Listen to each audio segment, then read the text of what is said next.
Olá, muito boa noite a todos. Eu sou o professor Giovanni Pazini, Giovanni Delevati Pazini. Estamos em mais uma live do projeto cultural 1D3D. Vamos dar boa noite aí ao Chico Lopes. Muito boa noite, Chico Lopes. Boa noite, obrigado pelo comentário. O José Alberto Werzel. Giovanni Pazini, cumprimentos pelo projeto Escritores Nossa Terra. Em particular, hoje, quando o entrevistado é o presidente da Academia Rio Grandense de Letras, Rafael Ban Jacobsen. Vou dar boa noite também para o escritor Atos Ronaldo Miralles da Cunha. Boa noite, certamente será uma live de bastante literatura. Bom, nós estamos aí presente em 4 canais, nós estamos no YouTube, no Facebook, no Twitter e no Twitch. E nós temos hoje a presença do escritor Rafael Ban Jacobsen, da Academia Rio Grandense de Letras. Eu gostaria de dar boa noite para o professor Dr. Lucas Vicentini, escritor, foi homenageado na Feira do Livro de Santa Maria do ano de 2021.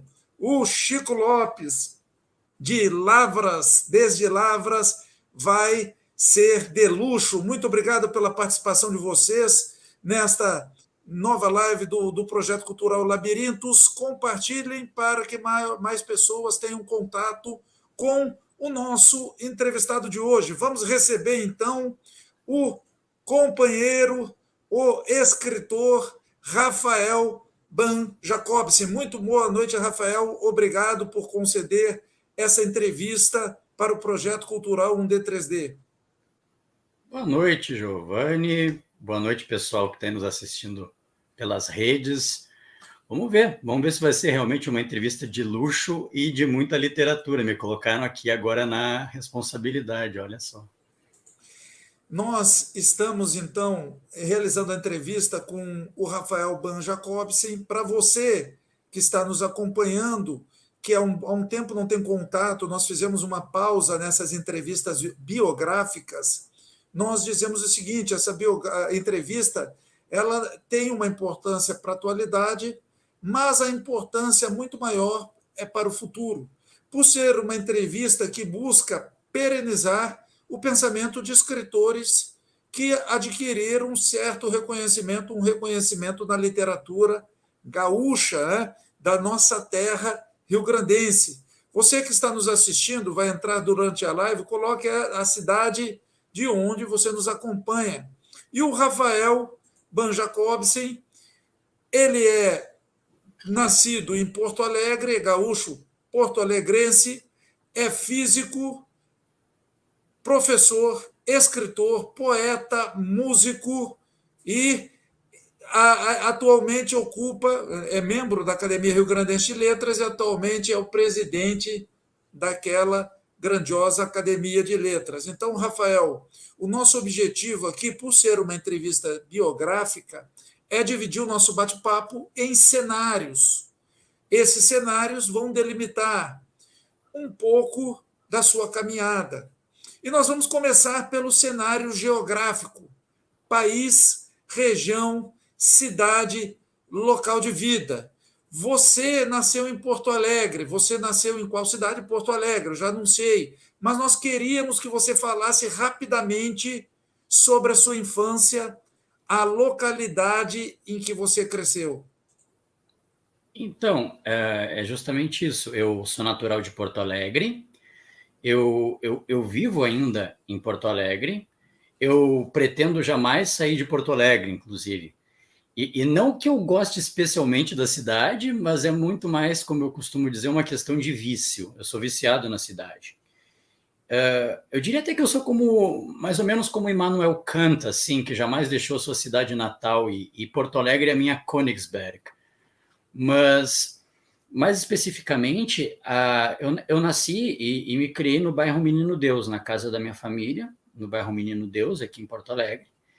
E aquelas quadras ali entre a Avenida Ipiranga, a Avenida Érico Veríssimo, a José de Alencar e o Parque Marinha do Brasil, para quem conhece Porto Alegre, essas quadras eram o meu universo, digamos assim. E o coração desse universo era justamente a nossa casa, na rua Múcio Teixeira. Eu nasci em 1981 e a minha família já morava no bairro Menino Deus, nessa casa, desde 1955. Então, o Menino Deus, na minha infância, era uma espécie de pequena aldeia, digamos assim, onde todos nós éramos bem conhecidos. E ele tinha esse quê, o bairro, esse ar de cidade pequena, de aldeia, alguma coisa assim, onde havia tudo que eu precisava, todos os cenários por onde eu transitava, a minha escola, o clube, o mercado onde todo mundo fazia as compras, todos esses lugares importantes. E, bom, hoje o bairro está bastante diferente, tem muito mais comércio, prédios grandes, é tudo menos familiar, e até para ser sincero, tem uma certa aura de decadência assim no bairro como um todo, inclusive nos lugares que marcaram a minha infância, tem uma certa aura de, digamos, decadência, tristeza, alguma coisa assim, mas é uma tristeza bonita. Nós temos então ali o Chico Lopes dizendo que é de Lavras do Sul. Se vocês tiverem alguma pergunta para o Rafael durante a live, vocês podem fazer, que na medida do possível nós realizamos. Agora nós vamos passar para o cenário histórico, século, décadas, fatos relevantes. Cite alguns fatos históricos que tenham marcado a sua personalidade, que não saem da sua memória. Sabe, Giovanni, a minha resposta mais honesta possível para essa pergunta sobre fatos históricos que marcaram a minha personalidade talvez fosse nenhum. Por que eu digo isso? Assim? Sobretudo porque, desde muito pequeno, eu sempre tive uma tendência muito forte a viver dentro de mim mesmo, sem dar muita atenção para qualquer coisa que acontecesse fora da minha cabeça. Bom, se quiserem me chamar de alienado, tudo bem, mas eu prefiro dizer que eu sou introspectivo mesmo. Então, a minha vida, na verdade, inclusive durante a infância e já durante a infância, ela seguiu sempre muito alheia assim, à realidade histórica, aos grandes fatos do mundo, da política, da sociedade, da economia. Mas, se eu tivesse que dizer, pensar algum evento que teve algum impacto psicológico em mim, durante o período da infância, eu citaria 2 eventos que dá para chamar de históricos. Tá? Primeiro, o surgimento e a disseminação do vírus da AIDS na década de 80, que foi algo muito assustador mesmo para quem, enfim, era uma criança e não compreendia muito bem o que era aquela doença terrível que ceifava a vida das pessoas de maneira trágica e muito rápida. E um segundo fato bastante diferente, que é um caso ocorrido em 1992, o assassinato do menino Evandro Caetano Ramos, no Paraná, em Guaratuba. O caso que ficou conhecido como as Bruxas de Guaratuba. Isso me impressionou muito quando eu era pequeno, fica na minha cabeça até hoje. Um dia talvez eu aproveite em alguma ficção. Interessantíssimo, interessante isso. Aliás, né, uma boa parte dos escritores é um tanto introspectivo. E nós temos, nós seres humanos, temos essa qualidade de ver o mundo de acordo com a nossa ótica. Mas o vírus HIV realmente ele marcou bastante a gurizada, digamos assim, da década de 80. Né? Muito. Muito, né? Nós ficávamos assustados. E aí eu E vou te perguntar. mesmo que, enfim, aos poucos vinham as informações que, enfim, tinha a ver com contato com sangue, era uma doença de adulto, ou seja, de quem tinha vida sexual, mas mesmo assim circulavam aquelas lendas urbanas sobre a agulha infectada de HIV É na isso que cadeia eu ia de te cinema. perguntar. Eu ia te Um perguntar, horror, deve assim. ter o medo do Danone contaminado, O Danone a, contaminado, tinha várias lendas urbanas da terríveis, eu morria pessoa. de medo. É isso que eu ia te perguntar, se você tinha medo disso, da pessoa que foi pega no supermercado injetando HIV sangue nos produtos, contaminado em Danone. exatamente. Essa é a Muito, lenda. muito. Isso aí assombrava minha infância terrivelmente, eu vivia com medo. A nossa infância e adolescência, isso aí. Bom, agora nós vamos entrar no cenário familiar. Você falou aí um pouco da tua infância, né, da localidade, Porto Alegre, do que te marcou. Agora, fale-nos sobre o cenário familiar, pais, irmãos, parentes próximos. Como foi o ambiente familiar da sua infância e a importância desse ambiente familiar para o atual contexto social? Sabe, talvez a palavra seja exatamente essa, foi um ambiente muito familiar mesmo. Essa é a palavra. Porque eu já contei que eu nasci e cresci na casa da nossa família, no bairro Menino Deus, que os meus avós maternos construíram quando casaram. E foi lá que a minha mãe nasceu também, inclusive. E, bom, eu e a minha irmã, então, nós fomos a terceira geração a habitar a casa do clã, digamos assim. Inclusive, quando a minha mãe casou com meu pai, eles permaneceram morando na casa. Então, na minha infância, eu cresci ali com a minha avó materna, um tio, a minha mãe, o meu pai e a minha irmã. E, claro, além disso, as visitas de outros parentes na nossa casa eram constantes, eram praticamente uma regra. E nós quatro, eu, a mãe, o pai e a minha irmã, nós visitávamos religiosamente todos os domingos os avós paternos. Então, realmente era um ambiente fortemente familiar. Eu tive essa família sempre muito presente. Na nossa casa, nós jamais passamos por qualquer tipo de dificuldade, nunca faltou nada.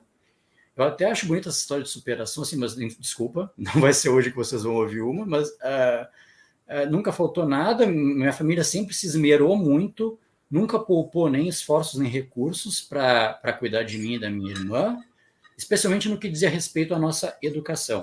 Isso sempre foi muito levado a sério. E claro, na maior parte do tempo, ter toda essa família muito próxima foi algo positivo.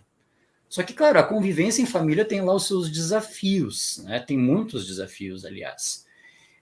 Tem até aquela frase que diz assim, né? Família só é bonito no retrato, isso quando a fotografia não sai tremida.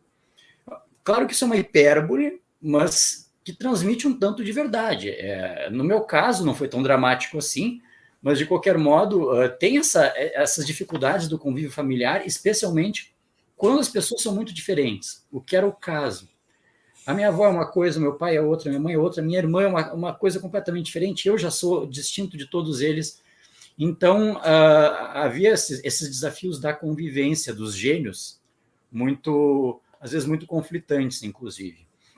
E tem um detalhe interessante, assim, pelo menos para o meu caso, né? Esses desafios da convivência familiar, para mim, eles eram especialmente relevantes porque eu, desde pequeno, desde criança, eu sempre fui alguém muito perceptivo quanto a, vamos dizer assim, as qualidades e os defeitos das demais pessoas. Por exemplo, eu sempre consegui enxergar bem até onde é que iam as virtudes dos meus pais, né? E onde é que começavam as falhas deles, desde criança. Eu nunca tive aquela grande idealização do pai e da mãe, tipo, meu pai é o melhor pai do mundo, minha mãe é a melhor mãe do mundo, meu pai e minha mãe são super-heróis. Claro que isso, eu acredito, tirou um pouco do encanto que a maioria das crianças tem na sua vida de dia a dia, na infância, mas talvez ajude a explicar também um pouco por que eu, desde cedo, quis buscar refúgio na ficção. Era um ambiente muito propício para isso, né? Para esse escapismo. A minha casa, até porque eu costumo brincar, a casa da minha família sempre foi um lugar onde houve mais livros do que tijolos. Então, eu sempre tinha os livros para me refugiar quando a convivência se tornava difícil.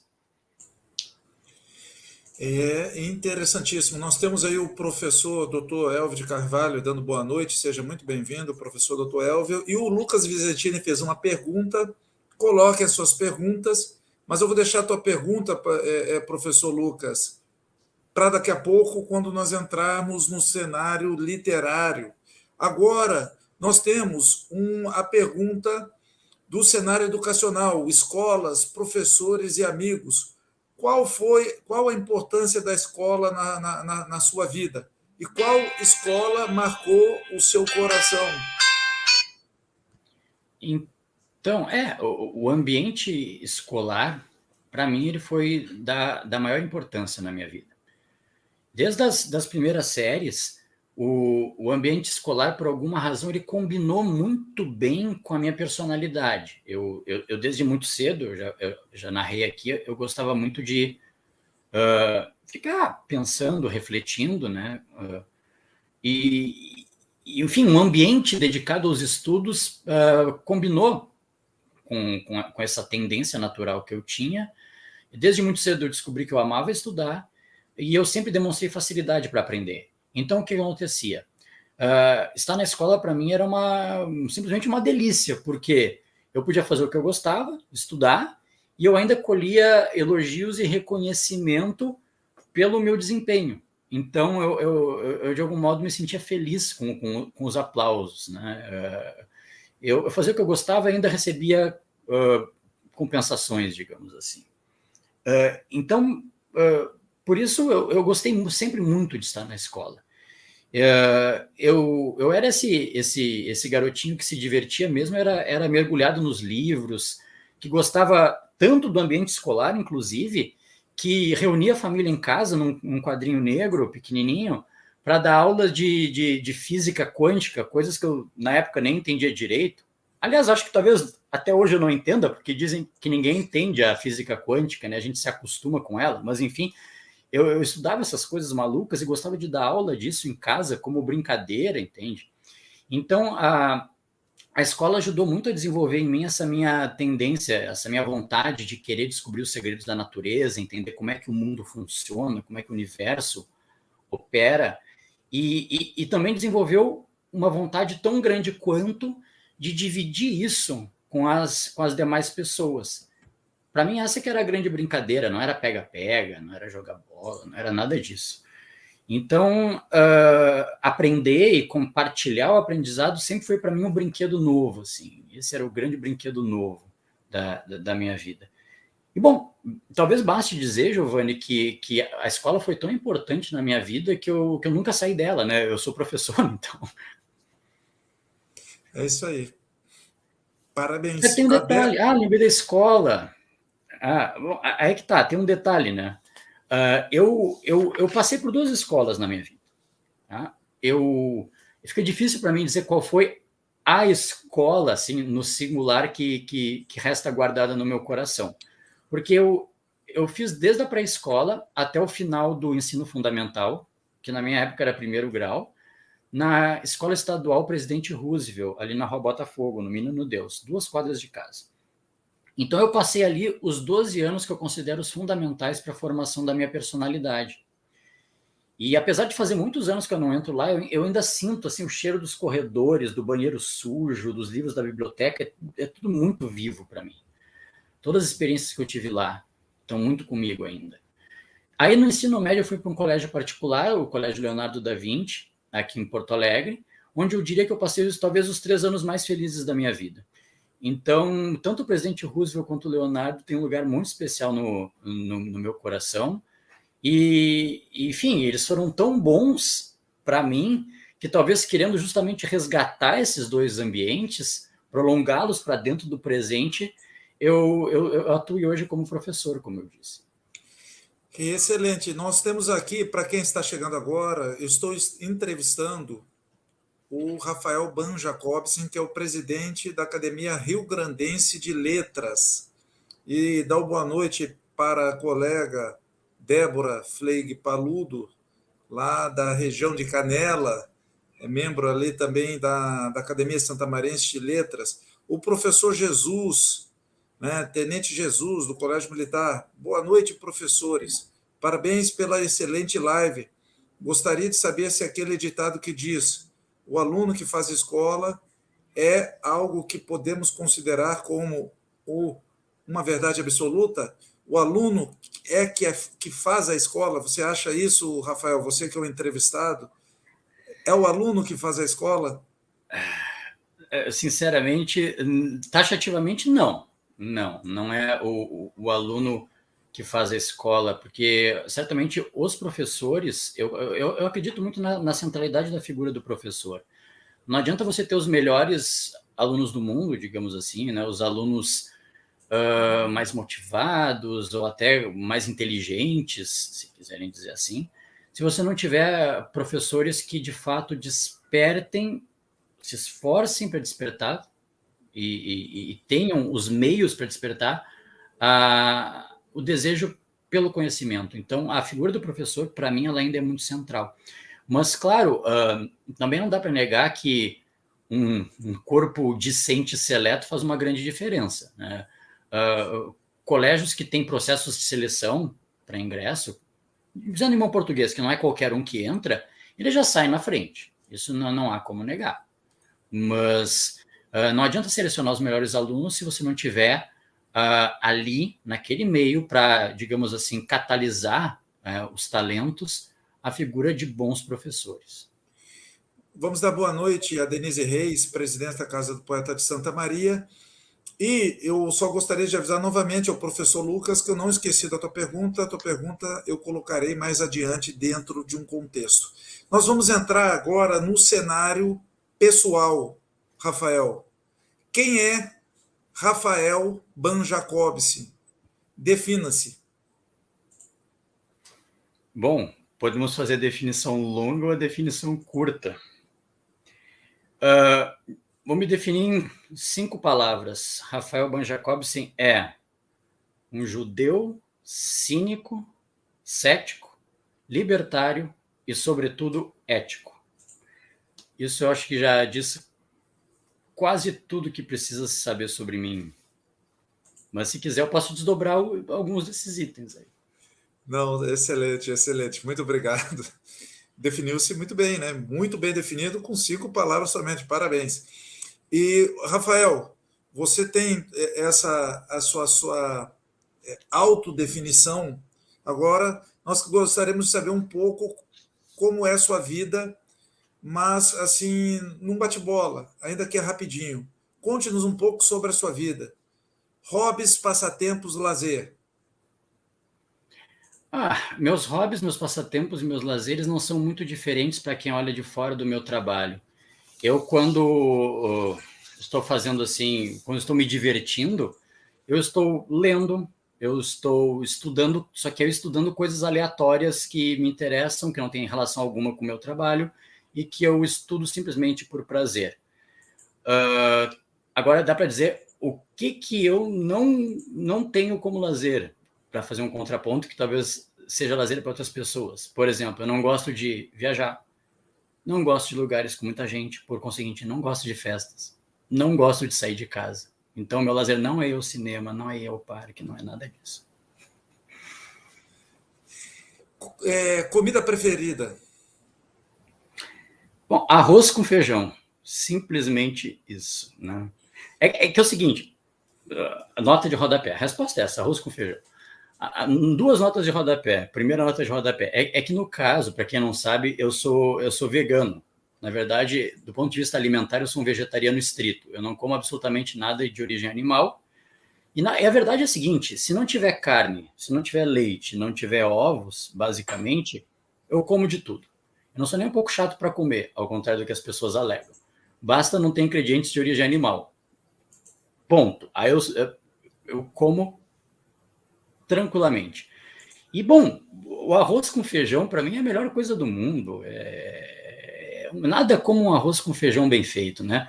Então, aí eu me enxergo um pouco nas palavras do meu querido Oscar Wilde, que dizia que adorava as coisas simples, porque elas são o último refúgio de um espírito complexo. Então, eu me sinto um pouco assim com arroz com feijão. É isso. E o Chico Lopes está concordando com você que também se diverte lendo desde a madrugada. Então, notívagos, também notívagos. A noite ela é fantástica. Eu sou um cara da noite, total. Absolutamente total. Meu relógio biológico diz para eu acordar ao meio-dia. Eu já disse, amanhã foi feita para dormir. Para mim, pelo menos. O melhor sono para mim é das 9 às 10 da manhã. Ali é um paraíso. A Denise Reis, presidenta da Capós, me adoro arroz com feijão e uma saladinha. A Thaís Schneider. A Thaís Schneider, show! Muito obrigado, Thaís, pelo comentário. Bom, então nós estamos falando com o Rafael. Ele nasceu em Porto Alegre, é físico, é professor, não gosta de local com muita gente, gosta de ler bastante, é notívago, é vegano, não gosta de alimentos de origem animal, é membro da Academia Rio Grandense de Letras, é também atual presidente da Academia Rio Grandense de Letras. E nós estamos realizando essa entrevista biográfica. Agora, eu quero que você complete algumas frases, Rafael. Em casa, eu fico... Fico feliz, porque eu estou na companhia dos meus livros e dos meus cachorros. Não gosto de... Podia ficar a noite inteira completando essa frase, mas não gosto de estar em lugares com muitas pessoas, não gosto de ligações telefônicas, não gosto de sair de casa, não gosto de quem fala demais, não gosto de quem se leva muito a sério, não gosto de política partidária institucional, não gosto de muita coisa. O que mais prezo é... Conhecimento. Quero sempre saber mais, eu sou uma pessoa apaixonadamente curiosa. E, em segundo lugar, prezo também muito a minha privacidade. Agora vem duas perguntas difíceis, que você, se quiser, pode se alongar. Né? Olha só o Lucas, que fato interessante, que mistérios tem, Rafael. Né? Nem tantos. Que fala interessante, ele disse, não fato, desculpa. Eu estou meio cegueta hoje. Que fala interessante, que mistérios tem, Rafael? Bom, nós vamos então a uma pergunta difícil. Né? Principal qualidade na sua personalidade? Bom, olha, do ponto de vista assim filosófico, eu sou um adepto da ética das virtudes, assim, no sentido aristotélico. Então, para responder essa pergunta, eu vou buscar a resposta lá nas virtudes das quais Aristóteles tratou. E eu diria que a minha maior qualidade, minha maior virtude, talvez seja a tal da megalopsiquia, a magnanimidade, eu sinto que eu tenho essa inclinação pela excelência de mente e coração, essa recusa em ser mesquinho, uma disposição para enfrentar o perigo, as adversidades, de modo a agir para fins nobres, com generosidade. Eu acho que seria isso. Eu noto em mim, sem modéstia nenhuma, uma certa magnanimidade. Agora, depois da qualidade, né, da sua principal qualidade, vem uma outra pergunta difícil, mas eu acho que essa é mais fácil de responder. Qual o seu pior defeito ou mania? Mais uma pergunta que eu poderia passar a noite aqui, dissertando sobre o tema. Mas, assim, primeiramente, por conta da minha introversão, eu acredito que essa introversão, muitas vezes, me leva a uma certa dose de, vamos chamar assim, solipsismo ou egoísmo, talvez. Por causa disso, por exemplo, eu tenho uma certa dificuldade em confiar nas pessoas, o que me torna, por sua vez, extremamente centralizador, especialmente em questões de trabalho. Eu tenho dificuldade em colaborar, cooperar, delegar tarefas, coisas desse tipo. Isso é um problema. Esse é um grande problema. Outro problema é que eu sou muito ansioso. Eu sou extremamente ansioso. Vivo lutando contra a ansiedade e eu noto que a minha ansiedade muitas vezes até chega a contaminar as pessoas que convivem mais proximamente a mim, o que não é nada positivo. Vamos ficar nessas duas por enquanto. É isso aí. Agora, existem momentos com máscara? Qual? Atividades pessoais e ou sociais que talvez o eu, Rafael, não seja eu, Rafael? Todas. Absolutamente todas. O fato é que, se eu estou sendo observado por um outro ser humano, eu já estou de máscara, automaticamente. Eu acho que eu só consigo ser alguma coisa próxima de mim mesmo, sem qualquer disfarce, quando eu estou sozinho com os meus cachorros mesmo. Fora isso, não tem como. E, bom, por quê? Deixa eu tentar explicar um pouco. Eu vou citar de novo o meu grande muso, aí, o Oscar Wilde, né? Ele dizia que um pouquinho de sinceridade é coisa perigosa. Muita sinceridade é fatal. Então, claro, isso não quer dizer que eu seja uma pessoa falsa, de modo algum. Tudo que eu faço na minha vida, publicamente, inclusive, é feito com verdade. Só que nunca é toda a verdade. Aliás, não é nem a maioria da verdade. Em situações sociais, eu sou uma pessoa, via de regra, que fala pouco, justamente porque eu sei que eu não posso dizer tudo o que eu penso. Eu digo apenas a pouca verdade que eu sei que as pessoas estão prontas para engolir, e de resto eu calo. Então é por isso que eu fico a maior parte do tempo calado, porque, sei lá, se eu fosse agir como sem máscaras, realmente sem máscaras, bom, das duas, uma. Ou, estando no meio social, eu viveria como Diógenes, o cínico, né, fazendo minhas necessidades fisiológicas em praça pública, ofendendo as pessoas, eu seria tratado como um pária, basicamente, se eu não fosse preso ou apedrejado. Ou opção B, para poder ser eu mesmo o tempo todo, eu teria que, porque é um jogo cansativo esse jogo social, né? Eu teria que me afastar justamente do convívio com as demais pessoas. E, bom, na verdade, eu tendo essa segunda opção, para te ser bem sincero. O meu sonho, como eu sempre digo para as pessoas, é um dia simplesmente entrar em casa, girar a chave na porta e nunca mais sair. E as pessoas só saberem que eu estou vivo porque foi publicado um novo livro meu, assim, tipo Salinger, Thomas Pynchon, alguma coisa assim. Um dia eu chego lá. Nós temos duas perguntas sobre literatura dos nossos espectadores e nós vamos entrar nesse momento no cenário artístico, cenário literário, delimitação do autor e da obra. O professor Lucas colocou este questionamento anteriormente. Eu vou ler a pergunta dele, né? E vou te fazer uma pergunta e nós vamos fazer uma mistura das duas, ok? O Lucas perguntou qual o seu autor preferido e o livro da sua vida, por quê? Então guarde essa pergunta. Agora eu vou te questionar. Cite um nome aí de 3 autores, um pouco mais, um pouco menos, autores, escritores, artistas, cineastas que tenham influenciado fortemente a sua obra. E aproveite, além desses 3 que eu pedi, ou um pouco mais, responda aí para o professor Dr. Lucas qual é o autor da sua vida e qual o livro.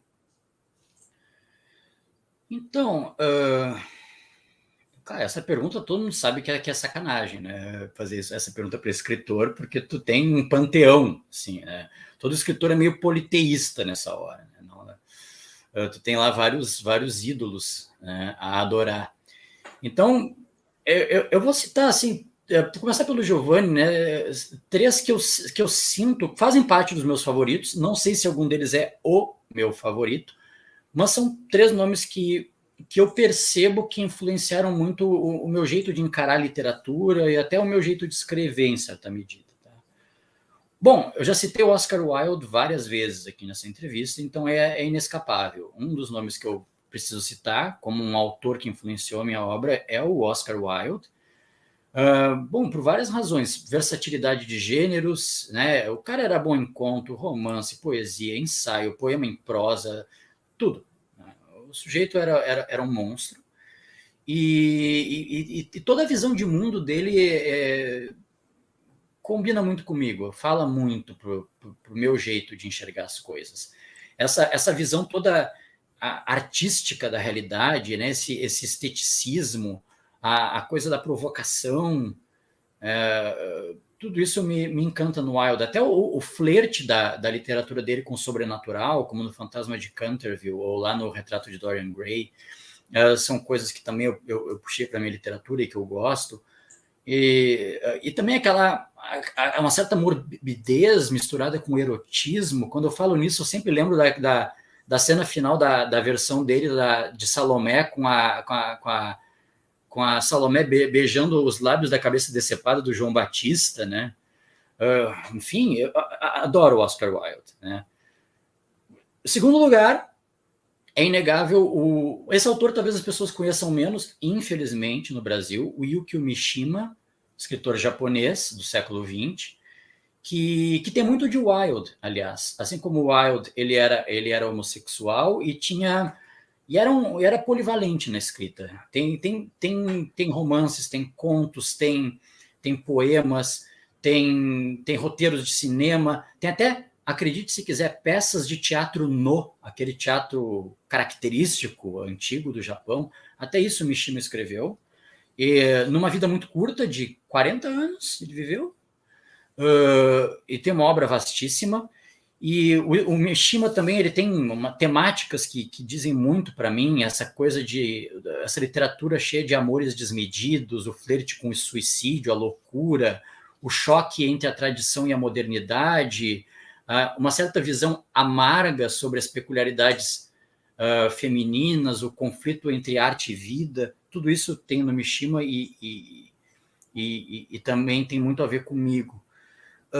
E por fim, essa iniciada senseita, esse enigma falante chamado Clarice Lispector, que eu sou do culto da Clarice, total, sou clariciano total.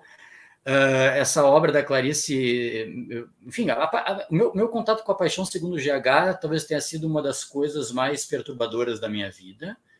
Esse livro é um livro para o qual eu sempre volto, eu sempre leio e releio, abro páginas aleatoriamente como se fosse uma espécie de Bíblia da qual eu vou ler um versículo naquele dia, e sempre me choca. Então, eu gosto do jeito como a Clarice se empapuça com as palavras, como ela não tem medo de ousar falar sobre o indizível, e lendo a Clarice eu tive pela primeira vez a sensação real de estar tocando alguma coisa que está atrás do pensamento de alguém, assim, com a ponta dos meus próprios dedos. Então, eu gosto muito desses três autores, como eu sinto também que eles pesam muito na hora que eu vou escrever. Agora, não sei, o autor favorito vai ficar difícil. Provavelmente seria um desses três.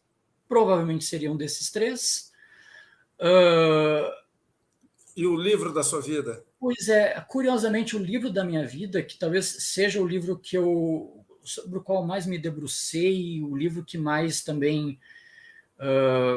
me impactou, agora do ponto de vista do feito literário, é O Grande Sertão Veredas, do João Guimarães Rosa. Esse é um outro livro também ao qual eu sempre retorno.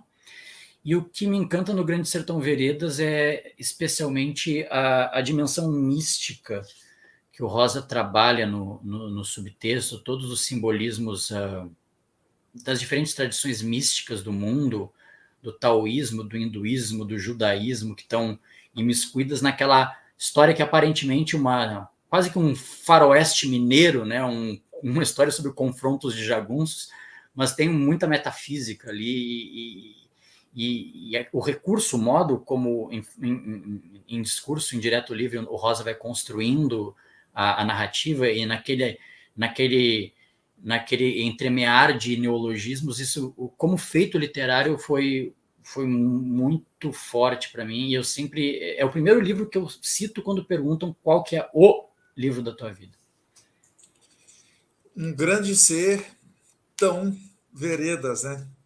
O jogo de palavras, inclusive, que ele faz, né? O grande sertão veredas e grande ser tão veredas, né? Tão perdido por tantos caminhos. Nós temos aqui uma pergunta para você, depois da fantástica Clarice, né? E desses autores citados. Como você se iniciou a escrever? Não a alfabetização, e sim a escrita criativa literária. Sabe que é meio maluco isso aí? Na verdade, eu já contei que eu cresci numa casa enfim, era uma casa onde eu sempre brinco, dizendo assim, havia mais livros do que tijolos. Então, eu sempre tive o objeto livro muito próximo e ele sempre me pareceu algo importante. Então, a verdade é a seguinte, tão logo eu comecei a escrever, tão logo eu fui alfabetizado, eu já comecei a querer criar as minhas próprias histórias, né? Então, com 8 anos de idade, eu já escrevi historinhas sobre os gatos e cachorros da nossa casa, e depois comecei a partir para algumas coisas mais milaborantes. E o meu primeiro texto, um conto, chamado Entrando pelo Cano, foi publicado quando eu tinha exatamente 8 anos de idade, num caderno do jornal Zero Hora, que era chamado Caderno Zé H, que era coordenado pelo saudoso Carlos Urbim. e ele publicou esse meu conto, e eu digo que esse é o marco zero, digamos assim, da minha vida como escritor. E eu, de fato, dos 8 anos em diante, eu nunca parei de querer contar histórias, de buscar essa espécie de refúgio nas letras, né? Então, eu diria, assim, para resumir a situação, que eu nasci com essa tendência. Desde que eu me entendo por gente, eu criei mundos na minha imaginação, na minha cabeça, e assim que eu aprendi a ler e a escrever, eu disse, opa, aqui tem um jeito de colocar isso para fora, vai ser assim. Então, foi desse modo.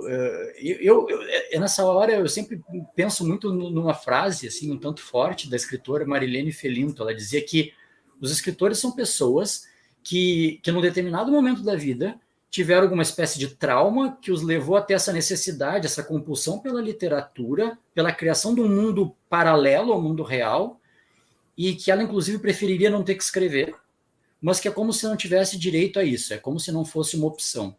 E para mim é mais ou menos isso. É uma catarse, né? É uma Nós temos catarse. aqui, nós temos aqui uma pauta, né? Eu tenho uma pauta que nós passamos para os autores, mas eu faço questão de realizar uma pausa na nossa pauta para dar oportunidade para os nossos espectadores. E eu tenho duas perguntas aqui do pessoal da nossa plateia, né? Digamos assim, plateia virtual. E se você está assistindo ao vivo ou gravado, muito obrigado por participar desse projeto Escritores na Nossa Terra. O Jesus, que é professor, está perguntando. Você estava falando, Rafael, sobre leitura, né? Sobre desde que aprendeu a escrever, passou a gostar de ler. Leitura é um gosto predestinado ou as pessoas a uma pessoa ou a pessoa pode aderir? O que você acha? Não, sem dúvida, há como fazer alguém gostar de ler, sem dúvida alguma. Isso é pelo exemplo, sem dúvida nenhuma. Eu só gostei, aprendi a gostar de ler porque eu tinha um exemplo muito próximo dentro de casa. O livro era onipresente, especialmente aqui, eu cito a minha avó, Alzira Ban, ela era uma aficionada nos livros e ela ajudou a despertar em mim essa paixão. O que eu diria que eu acho muito difícil despertar o gosto na leitura muito tarde na vida. Aí se torna, não que não ocorra, mas aí é a exceção, não é a regra. O gosto pela leitura, eu diria sim, que é algo que se ensina, e se ensina através do exemplo, que aliás é o melhor jeito de ensinar. É isso aí mesmo. Estou concordando com tudo que você está falando, viu? Mentalmente aqui. Isso é Concordando perigoso, realmente. hein? Esse até o momento, né? Digamos assim. Agora o Chico Lopes fez uma pergunta que é uma pergunta profunda. É uma pergunta que eu tenho certeza que você passaria horas. Eu vou te pedir para te responder, ainda que rapidamente, mas segundo o teu ponto de vista. Em 5 palavras. Como você vê a literatura de hoje com relação à literatura do século passado? Eu acredito que ele deseja aqui uma comparação da literatura atual com a literatura do século XX. Pois então, eu não sei, eu acho que a literatura do século XX ainda é muito atual, né? Eu não sei se houve uma ruptura tão grande assim, uma diferença do que se produzia na década de 90 para o que se produz agora em 2020, 2022. É basicamente a mesma literatura, né, ao meu ver. A única coisa que eu percebo, curiosamente, é que há uma certa, como é que eu vou dizer assim, uma demanda, parece, né, por escrever. As pessoas parecem que estão querendo escrever cada vez mais. Aí estão as oficinas de escrita criativa, os cursos de formação de escritores, como quiserem chamar, que se multiplicam e reza a lenda, tem bastante público, inclusive, né?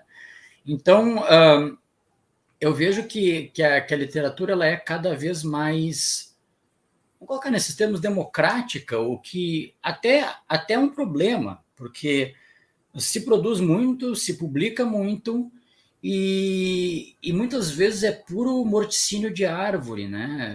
Bom, aí se for e-book, pelo menos não mata a árvore, mas se publica muita coisa que, sinceramente, talvez nem precisasse. Mas nessas horas, assim, eu lembro de novo do Oscar Wilde, né? Ele dizia, ele tinha uma frase, isso lá no, enfim, final do século XIX.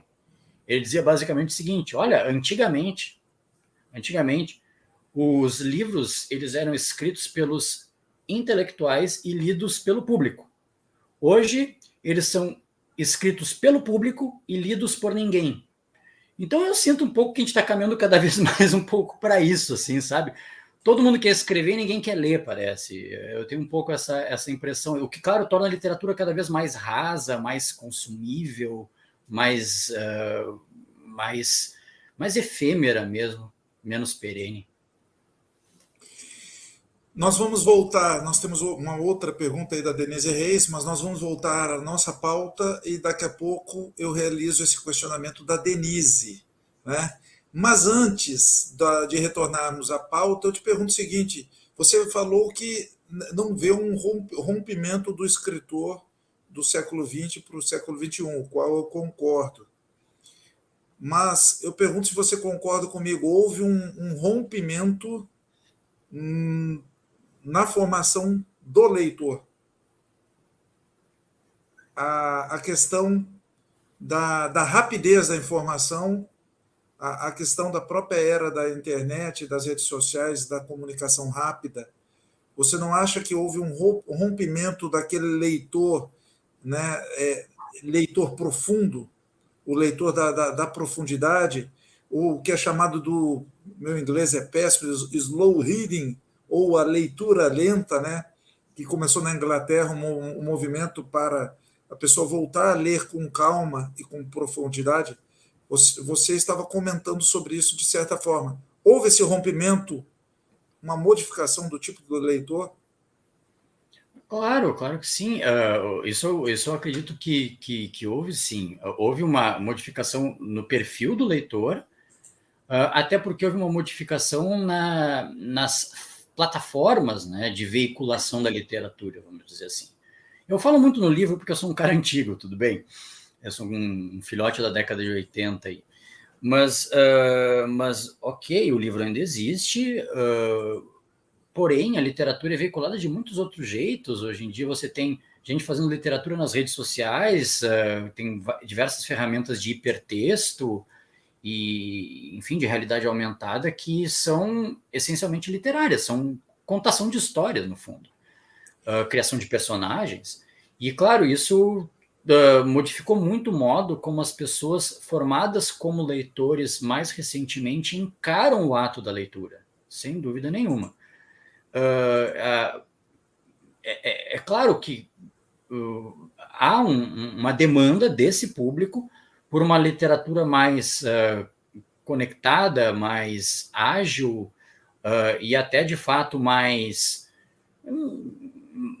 de consumo mais rápido.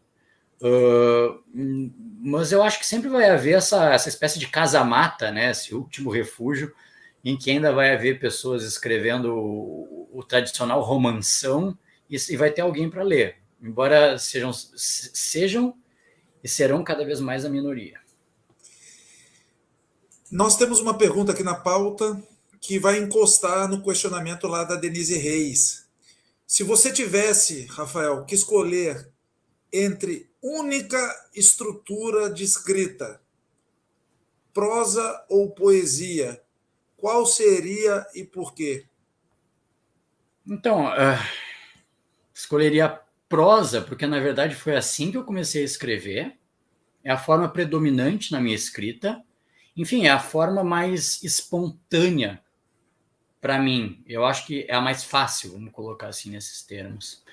Talvez porque eu ainda tenho esse vício de querer contar uma história, esse apego à narrativa, muito embora a linguagem em si mesma cada vez me interesse mais, o que, aliás, transparece muito nos meus textos.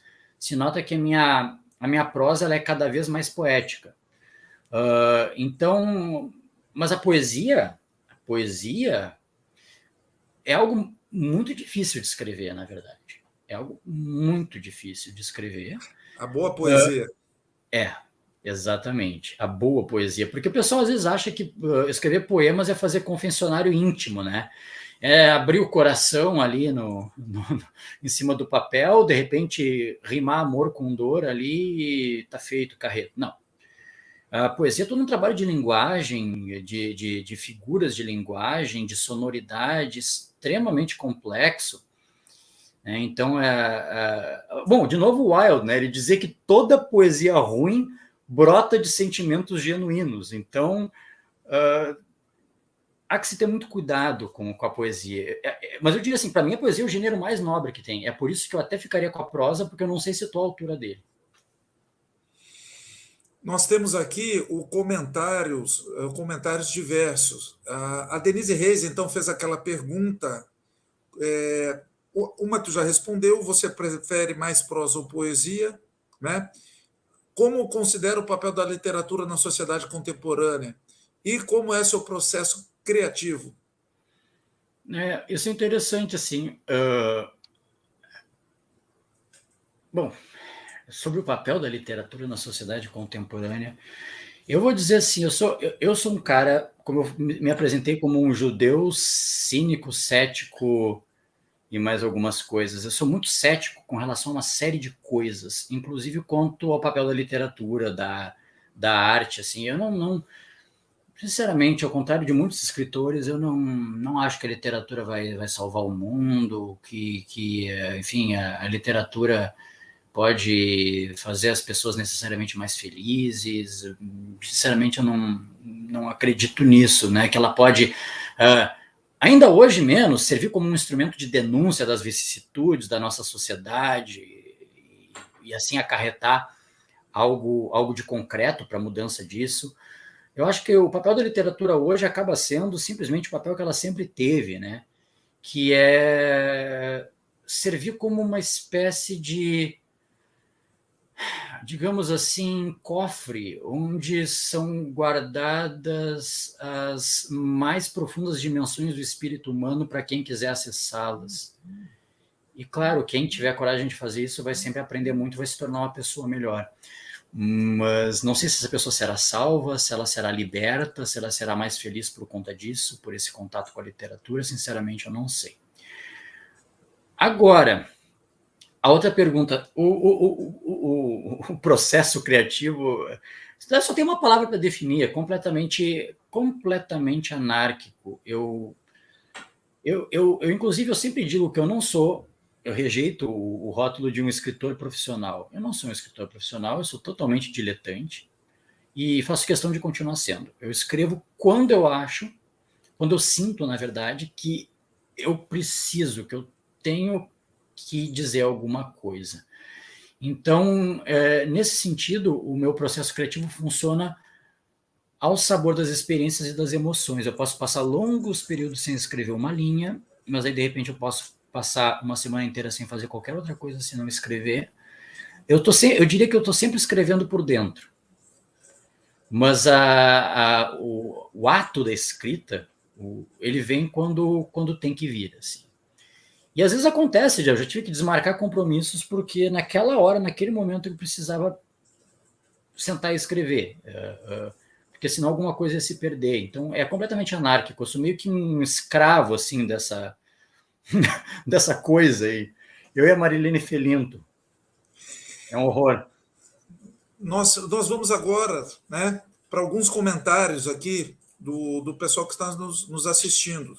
O Chico Lopes, concordo com você. Tenho livros que comecei e não fui além da página 60 ou 70. Tal superficialidade da leitura. Ele está realizando, o Chico Lopes, ele participa bastante das lives, uma autocrítica que o Jesus, os meios tecnológicos provavelmente interferem muito nesse processo de leitura.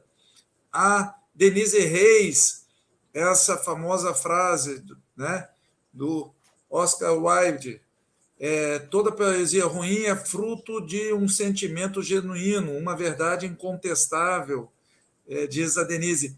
E é impressionante porque nós tentamos fazer poesia, eu gosto de fazer poesia, apesar de não me considerar um bom poeta, mas eu sinto muita felicidade quando eu estou construindo a poesia.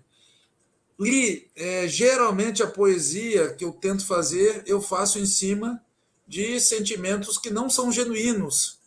E, às vezes, as pessoas não compreendem o que o Rafael disse muito bem, o famoso eu lírico, né? Eu poético, eu poemático, que é o captar o sentimento que não é seu, né? Num universal, e tentar passar para ou a prosa mesmo, ou a poesia, ou mesmo uma prosa poética. O Jesus, nossa, eu nunca imaginei isso, que legal, possivelmente da tua fala, que você estava comentando anteriormente, até pela questão do delay. Né? Nós, Uhum. então, vamos retornar à pauta. Não sei se tu quer comentar alguma coisa sobre o que o pessoal escreveu aqui, Não, o acrescentar pessoal está algo.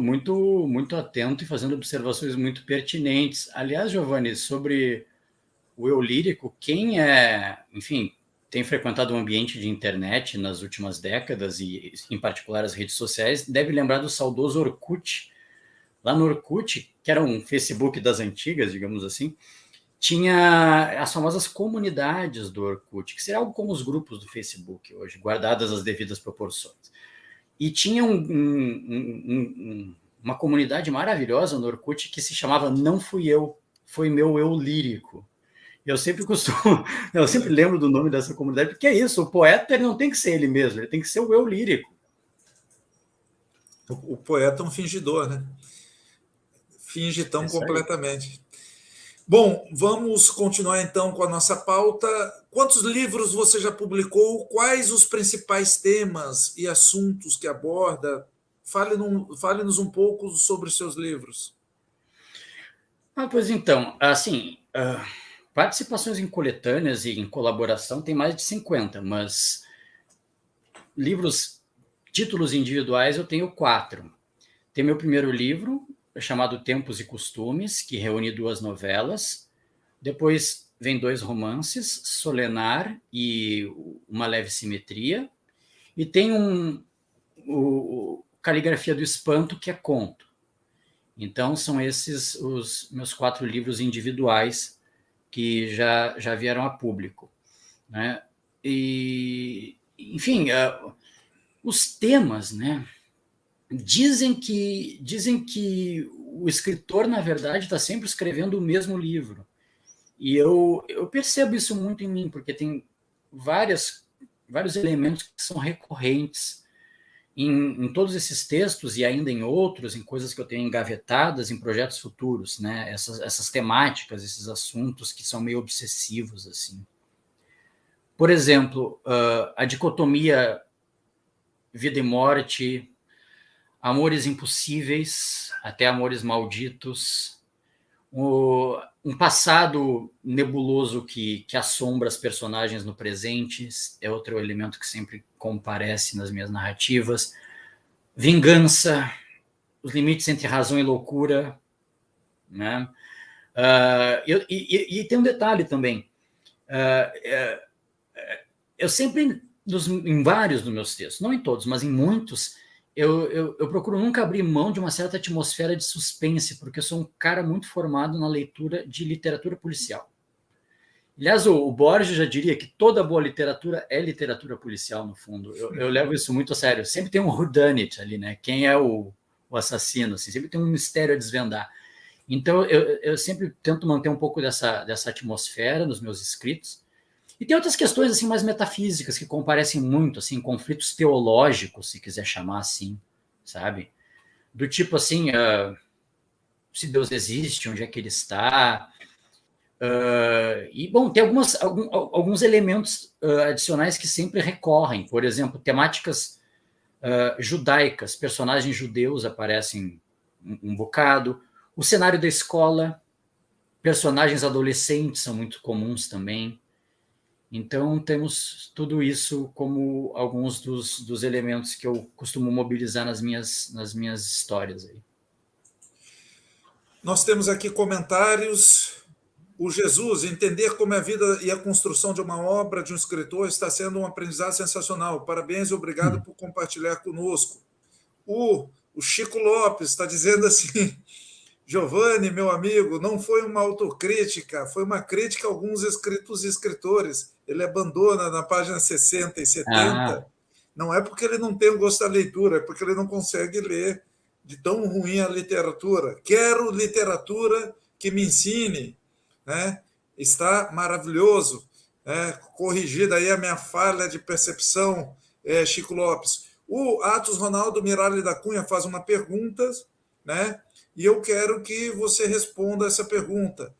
Eu vou até modificar um pouco o questionamento dele. Cite um autor gaúcho, eu vou modificar, cite um bom autor gaúcho que você goste, né?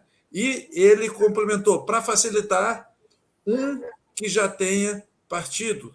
Então, fale um autor de referência, alguém que já tenha partido.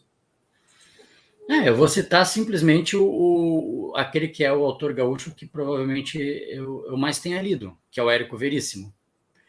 Eu li, não li a obra completa do Érico Veríssimo, mas, sei lá, 80% devo ter lido. Eu li O Tempo e o Vento inteiro, quando eu era ainda bastante jovem. Enfim, Incidente Antares, O Resto é Silêncio, Caminhos Cruzados. Li também até a Vida de Joana d'Arc, que ele escreveu. Noite, aquela novela eu acho maravilhosa. Então, eu gosto muito do Érico. Assim, claro, eu sou um apaixonado pela capacidade dele justamente de criar mundos e personagens, pela incrível capacidade dele de contador de histórias. Eu me diferencio um pouco dele assim, na proposta estética, digamos assim, né? Eu já me afasto mais do contador de histórias e procuro um trabalho de linguagem mais próximo da poesia mesmo, coisa que não era preocupação do Érico. Mas, enfim, ele me marcou demais, toda a literatura dele. A tua literatura, ela é intimista por influência da Clarice Lispector? A Clarice Lispector, Caio Fernando Abreu, e Caio Fernando Abreu é um dos filhotes da Clarice, né? Possui uma Uhum. literatura bastante intimista. Você diz que se distancia um pouco do contista, você diz que gosta do pensar do personagem. Seria, Exatamente. você seria um pouco intimista também? Ou bastante intimista? Acho que sim, cada vez mais. Cada vez mais. Eu sempre tive uma preocupação muito com vamos chamar assim, para usar uma expressão bonita, né, com as paisagens interiores das personagens. E para mim isso é talvez o que haja de mais interessante, mais do que uma história mirabolante, com muitas coisas acontecendo, poder entrar realmente na cabeça, né, de uma personagem, sentir tudo como ela sente, sentir a loucura dela, o desespero dela. Isso para mim é o que pode haver de mais interessante na literatura. Então, por conta da Clarice, por influência da Clarice, sim, ela é uma autora que pesou muito nessa minha tendência na escrita, mas eu citaria também o Proust. É outro, né, que é capaz de ficar Sim. 100 páginas só contando o que ele sentiu ali na hora que mergulhou o bolinho no chá. Esses dois me marcaram muito nesse viés mais intimista que eu tento imprimir para o meu trabalho. Agatha Christie, já Amo, leu? amo Agatha Christie. Para mim, é a autora de livros policiais que eu mais li, sem dúvida nenhuma. Tem o time Sherlock Holmes e o time Hercule Poirot. Eu sou Hercule Poirot total. Eu sei que tem uma estrutura meio pré-pronta ali por trás dos romances da Agatha Christie, tem sempre aquela história, né? O pequeno ambiente, o corpo na sala, aqueles mesmos passos na investigação, conversando com cada um dos suspeitos, reúne todo mundo no final, revela o assassino. Ok, mas a Agatha Christie sempre me deu essa contribuição, né? Ela sempre foi, para mim, essa maravilhosa prestidigitadora. Tá tudo ali na tua frente e só você, Rafael, não conseguiu enxergar. Eu sempre amei o modo como ela consegue dar uma solução genial para aquelas peças aparentemente desconexas, mas que quando ela monta, tudo faz tanto sentido, né? Esse jogo lógico que tem nos romances da Agatha Christie, ele sempre me impressionou muito. E ela é a minha referência de literatura policial. Nós temos, na nossa adolescência, acredito que a Agatha Christie era muito indicada, né? Muito famosa. Eu, pelo menos lá na minha adolescência, década de 80 também, eu li bastante a Agatha Christie, eu acho que a Denise Reis também. Ela colocou aqui, e eu vou passar para o nosso último cenário, né? A Denise Reis, adorei essa das paisagens interiores. Posso usar como título de um livro? Então, Claro, com certeza. Se é que já não tem algum com esse título, né? Mas fique à vontade. paisagens. É isso aí. Nós então vamos entrar no último cenário, cenário expectativo, cenário futuro. Rafael, quais são os seus planos para o futuro? E os planos literários? Bom, então, assim, planos para o futuro, né?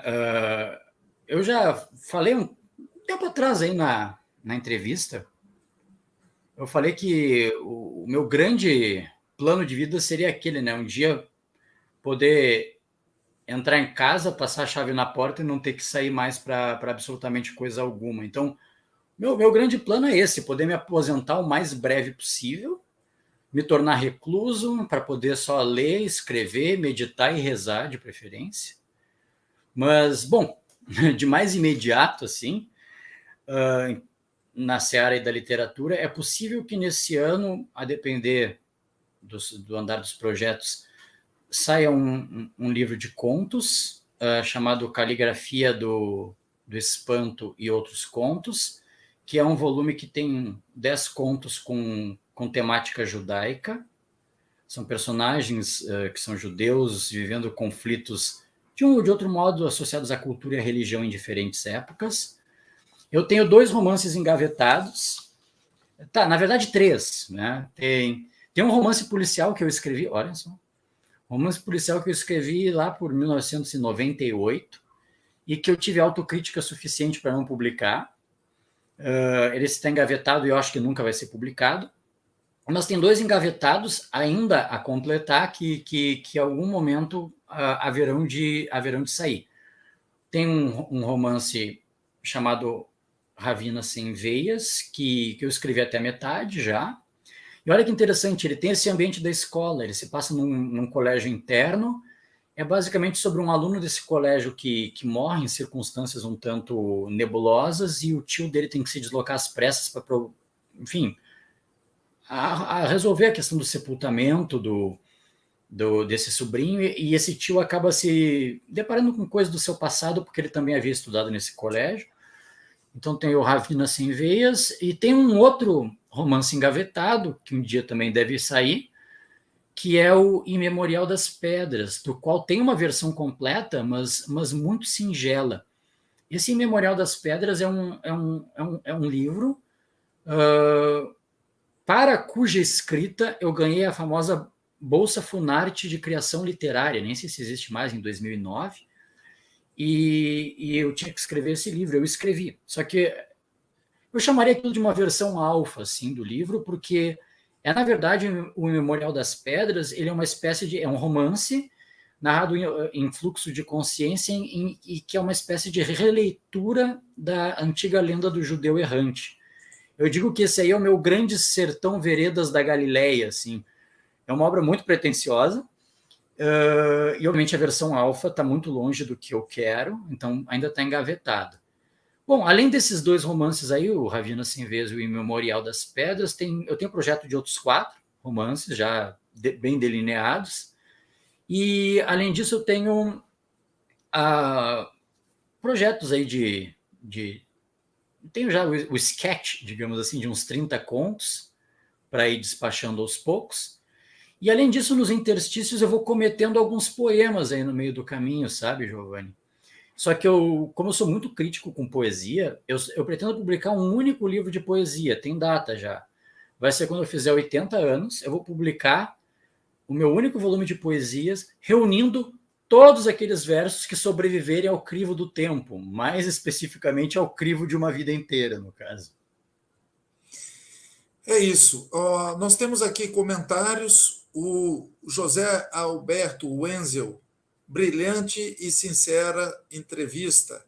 O Chico Lopes, é muito bom conhecer o coração do escritor, estreita laços com o leitor. O Lucas Vicentini, uma pergunta para você. A religião judaica influenciou a sua produção literária? Essa é uma boa pergunta. Sim, sabe, muito, muito. Tem algumas coisas curiosas. Na verdade, de início não, mas depois sim. Porque eu fui me conectar com essa herança cultural da minha família razoavelmente tarde na minha vida, lá pelos 13 anos depois disso. Então, toda a minha vida até então transcorria meio ao largo do judaísmo, assim. Mas depois que eu comecei a conhecer mais dos aspectos culturais e até religiosos em si mesmo, eles tiveram um grande impacto em mim. E a gente não pode esquecer, né, que os judeus são o povo do livro, são um povo de contadores de história, antes de mais nada, né? Gostam tanto de contar história que inventaram uma história para o mundo desde que ele surgiu. Então,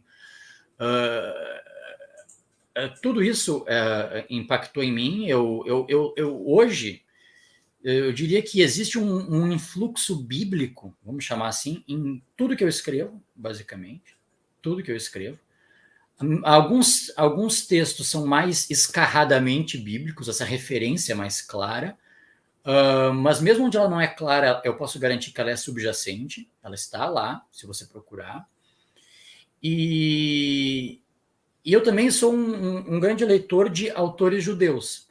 Aqui eu não citei tantos, eu citei só a Clarice e o Proust. Né? Para quem não sabe, os dois eram judeus, mas tem vários outros escritores judeus cuja obra eu acompanho muito de perto e gosto muito. E só para citar um nome, até para fazer propaganda, porque é um sujeito que merece ser mais lido, é um escritor chamado Samuel Haver. Ele nasceu na Europa, mas ele veio pequeno para o Brasil. Ele se fixou no Rio de Janeiro e depois em Brasília. E ele é um dos melhores contistas da literatura brasileira, sem sombra de dúvidas. Ele fica ali ombro a ombro com Machado de Assis, com Simões Lopes Neto, e ele é muito pouco conhecido. O Samuel Haver também tem ensaios, tem novelas, e merece ser lido.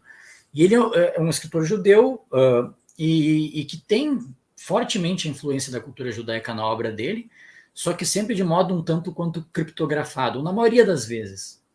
Não sempre, mas na maioria das vezes criptografado. E o caldo, eu diria assim, né, que a condição judaica, vamos chamar assim, o ser judeu é algo a que ninguém passa impunemente. Assim, né? Ninguém passa impunemente. Na verdade, se você for parar para pensar, tem um amigo meu que trabalhou comigo na Federação Israelita, o Albert Poziomic, que ele diz basicamente o seguinte: todo judeu ele vem com um chip implantado, que não interessa, pode ser mais cedo, mais tarde, só na velhice, esse chip é ativado, e aí toda aquela herança milenar vem e o sujeito se vê obrigado a trabalhar aquilo de algum modo. E eu, particularmente, utilizo, sim, a literatura para trabalhar essa herança. Agora vem uma pergunta que eu julgo muito importante. Aliás, é a pergunta que eu mais gosto de realizar durante a entrevista. Imagine, Rafael, daqui 100, 150 anos, um jovem, um homem, uma mulher, alguém pegando essa entrevista. Eu gostaria que você deixasse uma mensagem final para a perenidade sobre a vida. Pois então, bom, perenidade é uma palavra bastante forte, né? Para começar, o nosso Sol, a nossa estrela mãe, está mais ou menos na metade do seu ciclo de vida. Daqui uns pouco mais de 4 bilhões de anos, ele vai inflar, feito um balão, vai engolir Mercúrio, vai engolir Vênus, vai chegar muito perto da Terra, vai varrer o nosso campo magnético, a nossa atmosfera, não vai sobrar nada de qualquer coisa que qualquer um de nós tenha feito para contar a história. A história da humanidade, de fato, é isso, né? Em escala cósmica, ela é como um suspiro nas profundezas de um abismo. Ela não é nada que se possa notar, nada que deixe marcas. E, bom, talvez seja essa a mensagem, né? Não tem nada mais humano do que esse desespero para conviver com o sentimento de se perceber único, especial, importante e ter, por outro lado, a noção de que cada um de nós é insignificante no universo. Isso me lembra muito Pessoa, né? Que lá no começo do poema Tabacaria, eu não sou nada, eu não posso querer ser nada. Né? A parte disso tem em mim todos os sonhos do mundo. Essa é o retrato da condição humana. E aí nesse dilema, eu sempre enxergo a filosofia, a ciência, a arte, a literatura como as únicas fontes que podem nos dar um pouquinho o gosto, seja ilusório ou não, de participar da eternidade. Então, bom, falando de novo do Pessoa, né, mais adiante no poema, ele se dirige lá a uma menina que ele vê comendo chocolates na rua e diz: come chocolates, pequena. Come chocolates, olha que não há mais metafísica em todas religiões do mundo do que na confeitaria. E basicamente é isso, né? A filosofia, a arte são os nossos chocolates, são a nossa metafísica possível. Então, nos empapucemos com esses chocolates.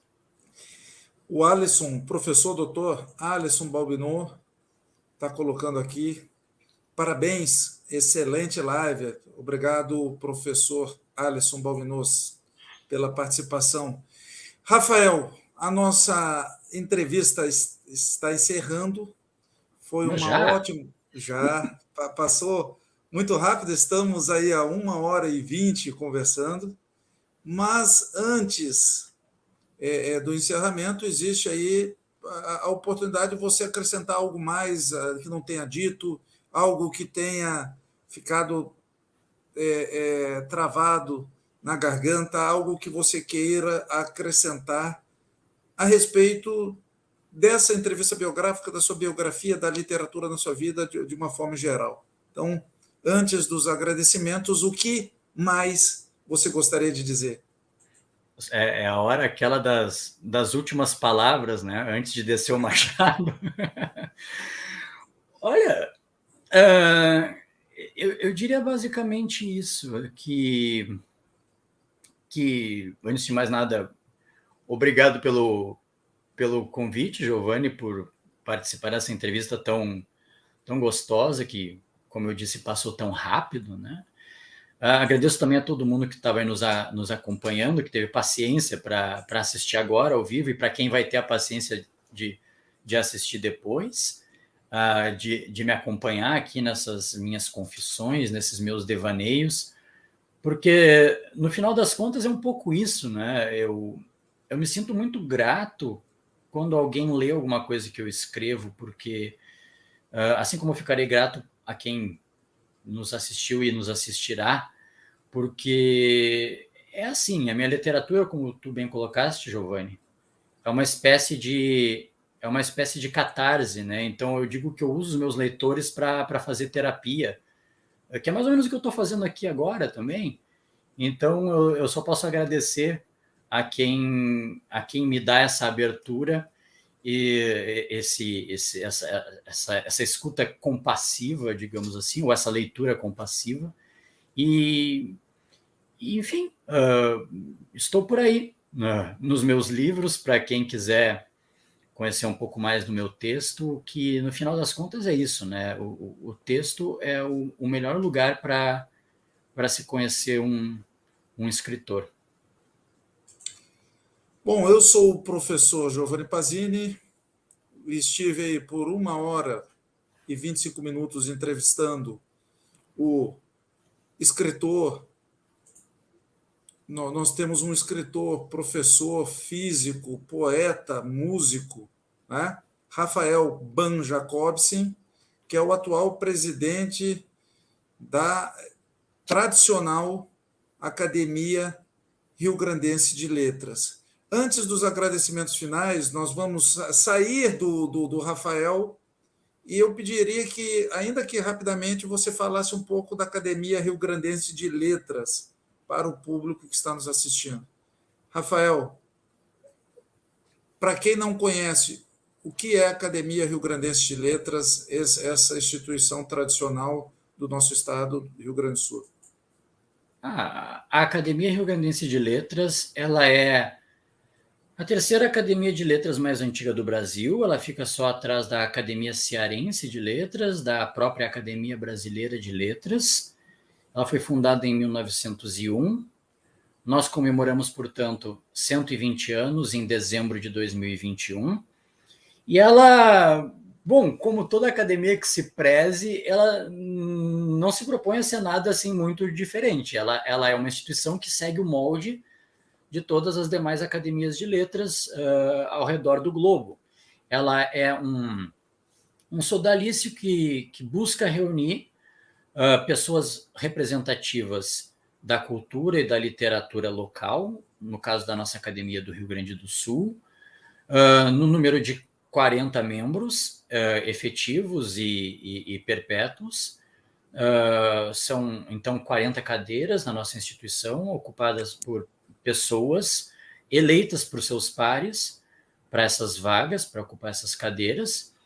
E, claro, a academia, além de ser podemos chamar assim, né, um clube de pessoas que trocam camaradagens e compartilham do amor às belas letras, ela se propõe também a ser uma entidade de promoção cultural. A nossa Academia Rio-Grandense de Letras, ela tem um site, ela tem presença nas redes sociais, no Facebook, no Instagram, no Twitter. Tem uma série de projetos em andamento. A academia, ela tem um prêmio literário anual, o Prêmio Academia Rio-Grandense de Letras. Ela também promove palestras, que agora são, sobretudo, nesse formato de lives, que ficam todas lá armazenadas no nosso canal no YouTube. A academia também ela tem projetos de publicação de obras. A academia publica uma revista, a revista da Academia Rio-Grandense de Letras. Nesse ano vão sair 2 volumes, que, enfim, engloba aí textos dos seus integrantes nos diferentes gêneros e também documenta um pouco da nossa história. A academia tem um projeto grande que está sendo tocado já há uns 2 anos, que é o projeto Biblioteca Academia Rio-Grandense de Letras, que, ao contrário do que pode parecer, não é a construção de uma biblioteca na academia, mas, ao contrário, é a publicação de obras dos acadêmicos para que estas obras sejam levadas às bibliotecas das escolas de todo o Rio Grande do Sul. Nós estamos na segunda e já indo, quem sabe, para a terceira edição desse projeto. Enfim, é uma entidade que está sempre correndo atrás da máquina para se atualizar, se manter viva e ser de alguma forma útil para a sociedade, e não ser só aquilo que as pessoas normalmente pensam que uma academia de letras é, né? Um reduto onde velhinhos se reúnem às quintas-feiras para tomar chá. Nós queremos, de qualquer forma, exorcizar essa imagem aí. Então, nós temos aqui o comentário da Denise Reis, da Casa do Poeta Santa Maria. Excelente ouvi-los. Muito obrigado, Denise Reis. As suas despedidas agora, Rafael Ban-Jacobsen. Muito obrigado por ter participado do projeto Escritores Nossa Terra. Mais uma entrevista biográfica. Nós já temos aí mais de 30, quase 40 entrevistas biográficas. A Débora Fleig, lá de Canelas, brilhante. Muito obrigado, Débora, também pela participação. Então, as suas despedidas, que vamos encerrar a nossa live, mais essa live importante, essa entrevista biográfica que busca aí armazenar pensamentos dos nossos autores gaúchos. Mais uma vez é isso, agradecer a ti, Giovanni, pela oportunidade, a todo mundo que nos assistiu, e eu realmente espero, assim, de coração, que tenha sido uma conversa bastante literária e de luxo, como o pessoal esperava lá no começo. Obrigado mesmo. Bom, muito obrigado pela participação do Rafael Ban-Jacobsen. agradecemos a presença do escritor, mas especialmente nós agradecemos a presença de vocês que nos assistiram ao vivo, participaram ou mesmo estão nos assistindo no formato gravado. Fiquem com Deus e até a próxima entrevista biográfica, né, se Deus quiser. Vou encerrar. Obrigado, Rafael. Obrigado a todos. Boa noite.